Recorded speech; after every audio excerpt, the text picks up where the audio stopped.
Goedemorgen, ik joert hier weer een aantal buien, maar ik uit een zinnen. En het ziet eruit dat wij goed nieuws hebben, want er komt een waarsverbetering. Maar eerst even naar het waar voor joen en vannacht. Joen en vannacht komen de buien voor. Met name in het kustgebied en aan zee zullen de meeste buien voorkomen. Meer boven Loon, opklarings en wat droeger waar. Een temperatuur die daarbij zakt naar zo'n 43 graden boven Loon.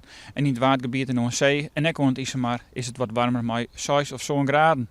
Daarbij hebben we matig ont vrij krachtig windkracht 3 ont 5 en die komt uit het westen en het noordwesten. En dan het waar van morgen.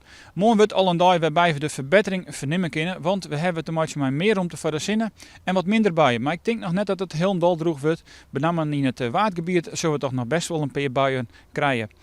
De temperaturen dan, die binnen toch best wel wat aan de frisse kant. We kunnen al vernemen dat de winter het haast aankomt.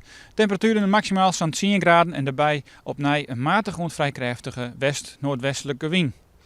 En dan het fruitzucht, en dat zucht er beter uit. Maar vreed nog wel eens wat bewolking, ik wel eens wat meer bewolking, maar ik wil uit en terug de zinnen en droeg waar een temperatuur van 11 graden. En daarna hield hij het meer zinnen, sneeuwen en sneeuwen, rond de van zinnen en een droegwaartype, daarbij een temperatuur die ik wat omheen rint.